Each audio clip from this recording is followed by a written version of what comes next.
Welcome to Rise and Shine Daily Business Tech Boost with me, Charlie Latham.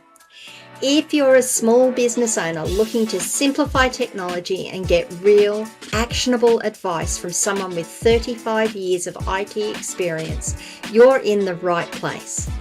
Every episode, I'll dive into tools and systems like email, CRM, marketing and tracking, and break them down into bite-sized tips you can use right away. Your time is valuable, so let's get straight to the point. It's time to work smarter, not harder. Rise and shine. It's your daily dose of business tech inspiration with me, Charlie Latham. Episode number 481 today. And I'm going back into WordPress now that I've had my say about all the other things that I've had to have a say about this last week. And we're going to go back to WordPress. And what I want to do is just give you an idea of some of the WordPress membership and directory plugins that are around. I'm not going to recommend one over the other. I'm just going to tell you what's out there and the things that you can go and look at to see the types of functionality that you can get. So let me go to my little list here because I have a little list and nothing shall be missed.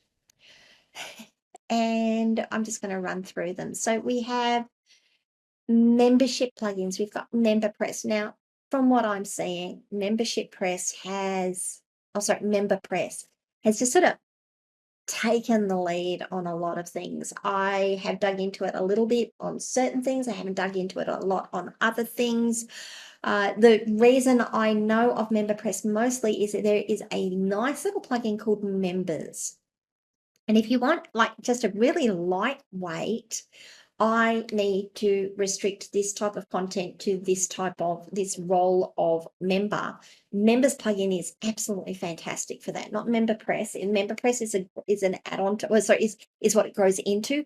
But Members is just a really great way of just restricting content based on a role, and it's very, very easy to use. I quite like Members. I've used it several times, and I just want a very, really lightweight, simple way of segmenting up content and restricting access to content based on a role, a WordPress user role. If you don't know what a WordPress user role is, I have covered it previously, and I'm happy to go through it again if you want some advice on that. So MemberPress is actually quite good. From what I've seen, the bits and pieces of it I've seen, it's quite extensive. And it seems to be taking the forefront in a lot of membership builds. Paid memberships pros, I haven't had much to do with it. It's meant to be flexible. There's free and paid add-ons. It's worthwhile having a look at. The other ones that I've got here are Restrict Content Pro, WP Simple Membership. Again, I believe they are both free. I know WP Simple Membership is free, and it's great for a smaller site.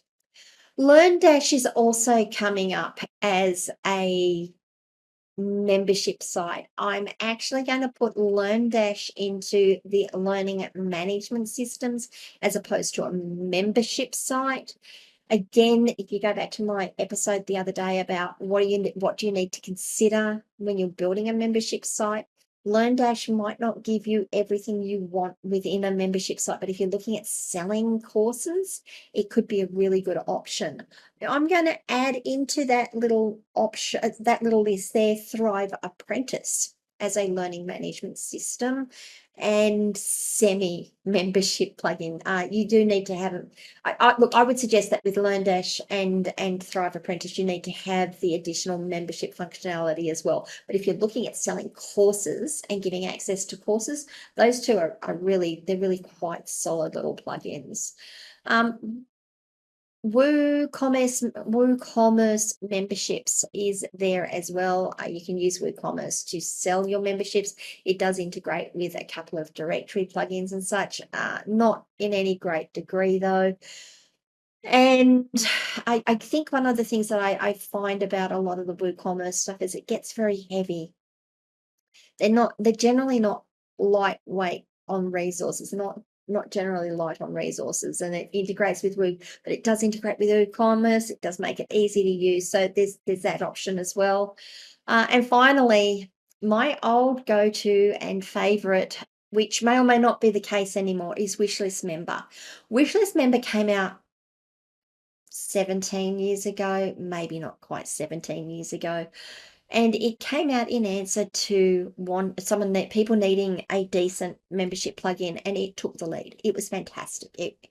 They did such a good job at making it work and making it work well. It is still around. It still does work, but I think, as happens with innovation in general, other things have met it and maybe exceeded it. So it's worthwhile looking at all of these that I've mentioned, if you're looking for an idea of what these different plugins can do for you.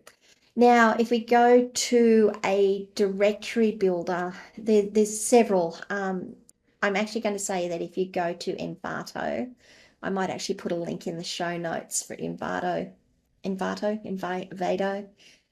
It's a plugin marketplace, and there are a number of directory plugins within the Envato marketplace that I've tested, I've tried to use. Some work well, some don't work well.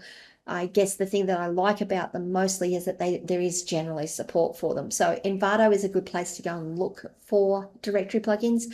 Other ones that I'd consider here are GeoDirectory, Business Directory plugin, Directorist, Connections Business Directory, HivePress, Listio, Listify themes. Look, there's a whole heap there, but I've used GeoDirectory. I've actually written an integration to work with GeoDirectory and WooCommerce. There is already an integration there. What it didn't do was move people's roles when they moved, and it would bring people in and use a role to access things. We wanted it to be that people who were members could add in their directory entry, and then when they expired, their directory entry was set to draft, so it didn't show anymore. It didn't do that. So I wrote an integration to do that, which works quite well. I won't say it was easy to do, but the system was there that I could do it. Just to give you an idea on that. So there's some things to consider. Like I said, I'm going to drop my Envato link to the directories plugins in the show notes. It is an affiliate link. I don't get a lot out of those ones, but it is an affiliate link, so I will be tagged as a referral, and maybe earn a little bit of money out of anything you buy if you do buy something. What I'd like to know is, what have you used? What has worked for you? What hasn't worked for you? What questions come up out of all of these things that I've been sharing about running membership sites and directory sites, and what haven't I answered that you'd really like to know? Leave comments wherever you are watching or listening to this video. You can also join me in my community, askcharlielatham.locals.com. I would love to have you over there. If this video has been of use to you, please do give it a like. And if you haven't already, please subscribe to the channel and ring the notification bell so you find out when I drop more content. Thanks, guys. Bye.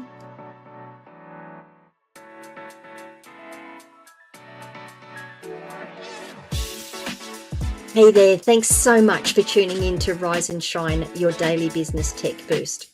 I hope today's episode gave you some actionable insights that will make your business tech work smarter for you.